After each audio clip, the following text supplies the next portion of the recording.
కార్తీక మాసం ఆహ్లాదకర ప్రభాతం, మనోహర ప్రత్యూషం. ప్రకృతి ఉదయ రాగాలాపనకు శృతి చేసుకుంటోంది. ఆదిత్యుని లేలేత కిరణ స్పర్శకు తూర్పు కొండలు కెంజాయ వర్ణంతో కాంతులీనుతున్నాయి. ఆ వెలుగు రేఖలతో కన్నడ దేశం మంగళూరులోని కద్రి పర్వతం మరింత శోభితమయ్యింది. ఆ శిఖరం మీద స్వయంభువుగా వెలసిన మంజునాథుడికి విరబూసిన మందారాలు, వికసించిన దేవగాంధారాలు వింజామరలు వీస్తున్నాయి. కోవెల గంటలు, శంఖధ్వానాలు, ఢమరుక నాదాలు, జై మంజునాథ నినాదాలు, హరహరోం హర ఘోషలతో ఆలయ శిఖరం మార్మోగుతోంది. కాసేపటికే ఏదో మంత్రించినట్లు గమ్మత్తుగా దృశ్యం మారిపోయింది.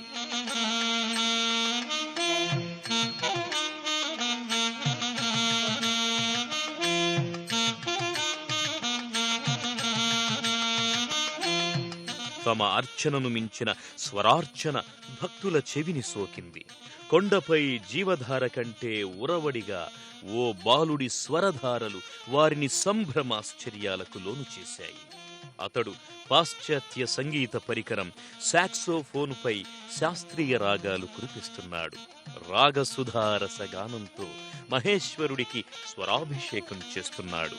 ఉగ్గబట్టిన శ్వాసతో ఊరించే స్వరాలు కూర్చి సాక్సోఫోన్పై శాస్త్రీయ రాగాలు ఒలికించి రాగ జలధిలో సుధామృతం చిలికిన ఆ బాలుడే అనంతర కాలంలో జగమంతా జేజేలు అందుకున్నాడు. సంగీత రారాజు అనిపించుకున్నాడు. ఆయనే సాక్సోఫోన్ చక్రవర్తి కద్రి గోపాల్. విదేశీ సంగీత పరికరమైన సాక్సోఫోన్పై స్వదేశీ రాగాలను లయబద్ధంగా పలికించిన సంగీత చక్రవర్తి కద్రి గోపాల్నాథ్. ఆయన ఊపిరి ఉగ్గబట్టి సాక్సోఫోన్పై వీణుల విందైన రాగాలకు ప్రాణం పోశారు. సంగీత ప్రియులను రాగవాహినిపై ఓలలాడించారు. దేశ విదేశాల్లో ఆయన ప్రదర్శించిన సంగీత కచేరీలకు హాజరైన ఆహుతుల్ని తన సాక్సోఫోన్ రాగాలతో మంత్రముగ్ధులను చేశారు. కర్ణాటక కేరళ సరిహద్దు దక్షిణ కన్నడ ప్రాంతంలో పానెమంగళూరు. ఆ ఊరి సరిహద్దున చిన్న పల్లె సగిపమూదు. అక్కడ స్వరాలతో సాపాటు గడుపుకునే నాదస్వర కళాకారుడు తనియప్ప. అతడి ఇంట పల్లవించిన చిరు గమకమే గోపాలనాథ్. తండ్రిలాగే ఆ చిన్నారి సరిగమలనే శ్వాసించాడు. సంగీతాన్నే ప్రేమించాడు. తండ్రి వద్దే 5 ఏళ్లపాటు శాస్త్రీయ సంగీత సాధన చేశాడు. వారసుడిగా నాదస్వరం నేర్చాడు. ఆలయాల్లో వేడుకలప్పుడు తండ్రి వెంట వెళ్లడం, స్వరశ్రుతి కలపడం చేసేవాడు. ఆయనతో పోటీ పడుతూ ఆ చిన్నారి వెలువరించే సన్నాయి రాగాలకు శ్రోతలు ముగ్ధులయ్యేవారు.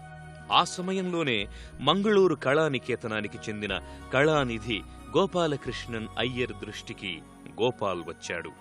ఆ బాలగంధర్వుని ప్రతిభకు మెరుగులు దిద్దారు. 10 ఏళ్లపాటు గురువుగా ఆ చిన్నారి స్వరాలకు సొగసులద్దారు.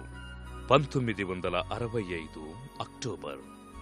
దసరా ఉత్సవాలకు మైసూర్ ముస్తాబవుతోంది. చాముండేశ్వరి వేడుకలంటే కళాకారులకు పర్వదినమే మరి. మైసూర్ను పరిపాలించిన ఒడయార్ రాసులు సంగీత ప్రియులు. వారిలో కృష్ణరాజ ఒడయార్కు సంగీతమంటే మరీ ప్రాణం.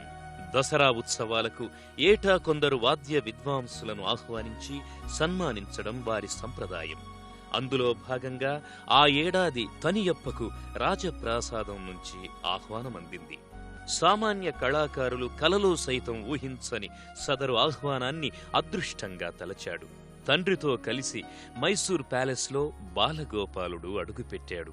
రాజావారి రాకకు సూచికగా, వారి దర్పానికి ప్రతీకగా ప్యాలెస్లోని నగారా మ్రోగింది. ఆయనకు గౌరవ వందనంగా ఆస్థాన బ్యాండ్ కళాకారులు ఓ గీతాన్ని ఆలపించారు. నాదముని బ్యాండ్గా కన్నడ దేశంలో ఎదలో ప్రతిధ్వనించిన ఆ బృందం ఆలాపనలు కన్నడిగులకు సుపరిచితాలు, స్వరపరిచితాలు.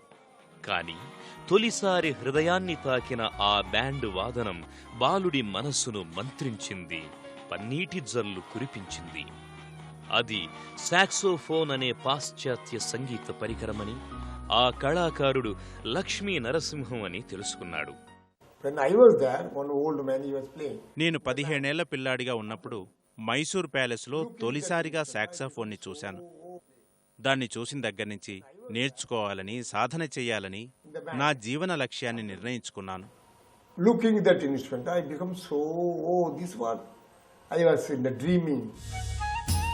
అంతేకాదు, అది ప్రయోగాలకు వీలు కల్పించే వాద్య పరికరమని, తన స్వరాల సయ్యాటలకు వీలు కల్పించేది అదే కాగలదని భావించాడు. నాటి నుండి సాక్సోఫోన్ మీదే అనురాగం పెంచుకున్నాడు. ఆ పరికరం కొనుక్కొని గొప్ప కళాకారుడు కావాలని అతడి హృదయం తొందర చెయ్యసాగింది. ఆకాంక్ష ఆశయంగా మారింది. తండ్రి హైదరాబాదు నుంచి అతి కష్టం మీద సాక్సోఫోన్ తెప్పించి బహుకరించాడు.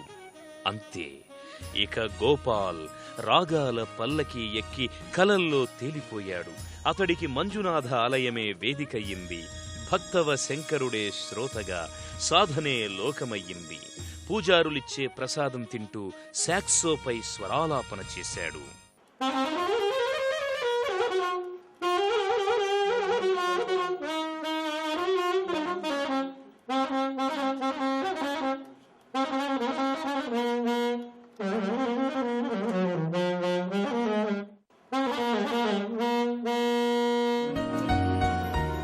This was when I started my career, studying saxophone. 1965 నుంచి 1972 వరకు నేను సాక్సాఫోన్ నేర్చుకునేటప్పుడు ఇక్కడే కూర్చొని సాధన చేసేవాడిని. నా సాక్స్ని ఇక్కడే అట్టిపెట్టేవాడిని. ఇది గుడికి సంబంధించిన స్టోర్ రూమ్. ఇక్కడ పెడితే అది పదిలంగా ఉండేది. Why I chose this place? Because the pin drop silent, very common. ఇక్కడ వాతావరణం అంతా ప్రశాంతంగా ఉండేది. పక్షుల కిలకిలా రావాలు తప్ప మరే శబ్దము ఉండేది కాదు. అంత ప్రశాంత వాతావరణం. గుళ్ళో దుర్గా పరమేశ్వర్ని, మంజునాథుని తలుచుకుంటూ రోజు 6 గంటలు సాధన చేసేవాడిని. It's not made for Indian classical music. That is made for jazz music and whatever the military band. సాక్సాఫోన్ ప్రధానంగా పాశ్చాత్య సంగీతం కోసం రూపొందించారు. దానిపై మన శాస్త్రీయ సంగీతాన్ని పలికించడం పూర్తిగా సాధ్యమయ్యే పని కాదు. మన శాస్త్రీయ సంగీతంలో రాగాలతో పాటు గమకాలు కూడా ఉంటాయి. వాటిని సాక్సాఫోన్పై పలికించడం చాలా కష్టం. అందుకే నేను చాలా పరిశోధనలు చేసి సాక్సాఫోన్ రంధ్రాలను మూసే తోలు ప్యాడ్లలో కొద్దిగా మార్పులు చేశాను. దానితో ఆ ప్యాడ్లు రంధ్రాలను ఒకేసారి మూసేవి కాదు. స్వరం ఒక్కసారిగా ఆగిపోకుండా క్రమంగా మందగిస్తూ ఆగిపోయేది. ఇలా గమకాలను సాక్సాఫోన్పై పలికించగలిగాను. ప్యాడ్ల వంటి వాటిని ఇలా ఉపయోగించడం అనేది అనుభవం మీదనే తెలుస్తుంది. There is a practice, not only pads. Pads is helping 50%. పువ్వుకు తావి అబ్బితేనే అందం. అలాగే ఎంత గొప్ప విద్యార్థికైనా లక్ష్య సాధనకు శిక్షణ అవసరం. కుమారుడు ఓ గురువు శిక్షణలోనే ఉత్తమ కళాకారుడవుతాడని తనియప్ప భావించారు. గోపాలనాథును 1975లో చెన్నై పంపించారు. అక్కడ టీవీ గోపాలకృష్ణన్ నీడన సాక్సోఫోన్ వాద్యంలో సొగసులద్దుకున్నాడు. Hindustani and Carnatic and as well as the percussionist, great master, Professor T.V. Gopalakrishnan. Professor TV Gopalakrishnan గారు నాకు 3వ గురువు. ఆయన హిందుస్థానీ, కర్ణాటక సంగీతాల్లో నిష్ణాతుడు. ఒకసారి ఆయన బంధువుల ఇంటిలో ఉపనయన సంస్కారానికి గురవాయూర్ గుడికి వచ్చారు. నేను ఆయన దగ్గరికి వెళ్ళాను. ఇక్కడ ఉంటే ఏం నేర్చుకుంటావు? చెన్నై వచ్చేయి, నీకు సంగీతం నేర్పుతానన్నారు. ఆయన మాట ప్రకారం చెన్నై వచ్చాను. వారు నాకు సంగీతాన్ని నేర్పారు. He taught me a lot of ideas how to make the concert success. 1977లో గోపాలనాథ్కి తన ప్రతిభను సంగీత ప్రపంచానికి చాటుకునే అవకాశం లభించింది. చెన్నైలోని చెంబై మెమోరియల్ మ్యూజిక్ సెంటర్లో ప్రేక్షకుల సమక్షంలో స్వరంగేట్రం చేశాడు. ఒక్క కచేరీతో ప్రేక్షకులను మంత్రముగ్ధుల్ని చేశాడు. ముత్తుస్వామి, శ్యామశాస్త్రులు సుసంపన్నం చేసిన కర్ణాటక సంగీతంతో ఆటలేమిటి అని ఆగ్రహించిన సంప్రదాయవాదుల్ని సైతం మెప్పించాడు. కొత్త సంగీత పరికరం నుంచి ఉబికిన శాస్త్రీయ రసధారలను వారు ఆస్వాదించారు. మార్పును మనసారా స్వాగతించారు. ఇక అప్పటి నుండి గోపాల్నాథ్కి వరుసగా కచేరీలు చేసే అవకాశాలు రాసాగాయి. దేశమంతా సంగీత యాత్ర మొదలయ్యింది. 1978లో Mangaluru all India radio B high grade కళాకారుడిగా, 1980లో ఏ టాప్ గ్రేడ్కి ఎదిగారు. అదే ఏడాది మద్రాస్ మ్యూజిక్ అకాడమీలో కచేరీ ఇచ్చారు. తరువాత ఇక నిత్యం ఆయన కచేరీలతో చిన్నపట్నం ధన్యమయ్యింది.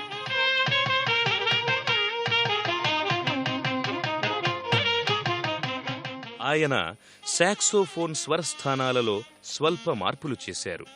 గమకాలు పలికించేందుకు వీలుగా మార్చారు. వేగంగా రాగాలు పలికించడానికి, ప్రకంపనలను మధుర స్వరంగా మార్చడానికి ప్రత్యేకంగా తీర్చిదిద్దారు. 1980 ముంబై నగరంలో జాజ్ ఫెస్టివల్ జరుగుతోంది. ఆ వేదికపై గోపాల్కు అవకాశం లభించింది. ఆయన ఆ అవకాశాన్ని సువర్ణ అవకాశంగా మలుచుకున్నారు. ఆ పాశ్చాత్య పరికరంపై కర్ణాటక సంగీత శాస్త్రీయ రాగాలతో సరాగాలాడి ప్రేక్షకులను మెప్పించారు. వారి హర్షధ్వనులనే పక్కవాయిద్యంగా మలచుకుని ప్రపంచ స్థాయి కళాకారుడు జాన్ హ్యాండీని సంభ్రమాశ్చర్యాల్లో ముంచెత్తారు. అంత గొప్ప కళాకారుడు దేశజాలు వీడి గోపాలనాథుని ఆలింగనం చేసుకుని అభినందించాడు. భవిష్యత్తులో వారి రాగబంధం సంచలనాలకు దారితీసింది. అంతేకాదు, జేమ్స్ న్యూటన్ అనే జాజ్ ఫ్లూటిస్టులతో కలిసి సదరన్ బ్రదర్స్ పేరిట గోపాలనాథ్ అద్భుతాలను సృష్టించాడు. ఈస్ట్ వెస్ట్ పేరిట వారు వెలువరించిన ఫ్యూజన్ మ్యూజిక్ ఆల్బం కద్రి గోపాల్నాథ్కి ఎంతో పేరు ప్రఖ్యాతులు తెచ్చిపెట్టింది. గోపాలుని మృదుమధుర మంజుల రాగాలకు సినీ సంగీత ప్రపంచం నీరాజనాలు పలికింది. సుప్రసిద్ధ సంగీత దర్శకుడు ఏఆర్ రెహమాన్ స్వరపరిచిన బాలచందర్ చిత్రం డ్యూయెట్లో కద్రి గోపాల్నాథ్కి అవకాశమిచ్చారు. ఆ చిత్రంలో కథానాయకుడు సాక్సోఫోన్ ప్లేయర్ కావడంతో గోపాల్నాథ్ విశ్వరూపం చూయించాడు. ఒకసారి నేను నారద గాన సభలో కచేరీ చేస్తున్నాను. ఆ సభకు చాలామంది పెద్దలు వచ్చారు. సంగీత దర్శకుడు ఏఆర్ రెహమాన్, సినీ దర్శకుడు బాలచందర్లు కూడా ఆ సభలో ఉన్నారు. ఆ రోజుల్లో వాళ్ళొక సాక్సాఫోన్ కళాకారుడు ప్రధాన పాత్రగా ఉన్న డ్యూయెట్ అనే సినిమా తీస్తున్నారు. అందులో నాకు అవకాశం ఇచ్చారు. ఆ సినిమా అంతటా నేను సాక్సాఫోన్ పలికించాను. అలా చిత్రసీమకు పరిచయమైనాను. నాకు ఆ సినిమాతో మంచి పేరు వచ్చింది. అతడు రసగంగను అవపోసన పట్టిన జాహ్నువు. ఆ రాగ సుధలకు కన్నడ దేశం తడిసిపోయింది. దేశ విదేశాలు అతడి సాక్సో వెన్నెల చల్లదనంలో సేదతీరాయి. ఆయన ప్రతిభను గుర్తిస్తూ అనేక పురస్కారాలు వరించాయి. అంతేకాదు, శృంగేరి మొదలు అనేక ఆస్థానాలు ఆయన్ని విద్వాంసుడిగా నియమించి గౌరవించాయి. దేశ విదేశాల్లో సంగీత అభిమానుల్ని అలరించిన కద్రి గోపాల్నాథ్ను పలు అవార్డులు వరించాయి. సంగీతంలో ఆయన చేసిన కృషికి గుర్తింపుగా 1998లో తమిళనాడు ప్రభుత్వం కలైమామణితో గౌరవించింది. అదే ఏడాది కర్ణాటక రాష్ట్ర రాజ్యోత్సవ్ అవార్డును అందుకున్నారు. 2003లో కేంద్రీయ సంగీత నాటక అకాడమీ అవార్డు ఆయనకు లభించింది. 2004లో కేంద్ర ప్రభుత్వం పద్మశ్రీ పురస్కారంతో సత్కరించింది. అదే ఏడాది బెంగళూరు విశ్వవిద్యాలయం గౌరవ డాక్టరేట్ను ప్రదానం చేసింది. అంతేకాదు, రష్యా ప్రభుత్వం చైకోస్కీ అవార్డుతో గోపాలనాథ్ని గౌరవించింది. 2013లో కద్రి గోపాల్నాథ్కు ఇండియన్ ఫైన్ ఆర్ట్స్ సొసైటీ వారు సంగీత కళా శిఖామణి అవార్డు ప్రదానం చేశారు. 2018లో శ్రీలంకకు చెందిన ఆల్ సిలోన్ కంబన్ సొసైటీ వారు కద్రి గోపాలనాథ్కు కంబన్ పుగల్ అవార్డుతో సత్కరించారు. 1994లో లండన్లో జరిగిన బీబీసీ ప్రొమెనేడ్ కాన్సర్ట్ ఆయనకు మరచిపోలేని మధురానుభూతుల్ని మిగిల్చింది. I selected from South India, only one Indian saxophonist from India. BBC promenade కన్సర్ట్గా ఆహ్వానించబడ్డ మొదటి దక్షిణ భారత కళాకారుణ్ణి నేనే అయినందుకు చాలా గర్వపడుతున్నాను. అక్కడ నా శాక్స్తోనే ప్రదర్శన ప్రారంభమైంది. ఆ రోజులు నా సంగీతానికి అత్యున్నత సత్కారం లభించిన రోజులని భావిస్తాను. రాయల్ ఆల్బర్ట్ హాల్లో ప్రదర్శన ఇవ్వడం కన్నా మించిన సత్కారం లేదు. They have to think about that hall. The Royal Albert Hall is the heaven of auditorium. సేవాభావంలోనూ Gopalnath ప్రజల హృదయాలను చూరగొన్నారు. కార్గిల్ యుద్ధ సమయంలో చెన్నైలో సంగీత విభావరి ద్వారా 10 లక్షల రూపాయలు సేకరించి ప్రధాని సహాయ నిధికి పంపారు. ఇక పేద కళాకారులకు అజ్ఞాత సహాయాలెన్నో చేసి ఆదుకున్నారు. I'm always very fan of the military, the army. The people they will like. I like their guts and their sacrificing about the country. నాకు చిన్నప్పటి నుంచి సైన్యం అంటే చాలా ఇష్టం. వారి ధైర్య సాహసాలు, త్యాగనిరతి నన్ను బాగా ఆకట్టుకునేవి. కార్గిల్ యుద్ధ సమయంలో అప్పటి మన ప్రధాని వాజ్పేయి గారి సందేశాన్ని టీవీలో చూశాను. సైన్యం కోసం సహాయం చేయండని ఆయన ఇచ్చిన పిలుపు నన్ను ఆకర్షించింది. వెంటనే నేను మెడ్రాసులోని సంగీతకారులతో ఒక కమిటీని ఏర్పాటు చేసి అక్కడ ఉన్న దాదాపు 400 మంది సంగీతకారుల్ని కలుసుకున్నాను. సైన్యం కోసం ఒక కచేరీ చేద్దామని వారిని ఒప్పించాను. చెన్నై నారద గాన సభను వేదికగా ఎంచుకున్నాం. చాలా మంది ఆ సభకు సహాయకారులుగా నిలిచారు. He performed from morning to still night 8 o'clock, 10 o'clock. The Kanchi Maha Guruji also he came. నా నేతృత్వంలో ఉదయం ఆరంభమైన ఆ కచేరీ రాత్రి 10 గంటల వరకు సాగింది. ఆ కచేరీ వల్ల వచ్చిన 10,50,000 రూపాయల్ని కార్గిల్ సహాయ నిధికి అందించాం. 10,50,000 rupees. We made it.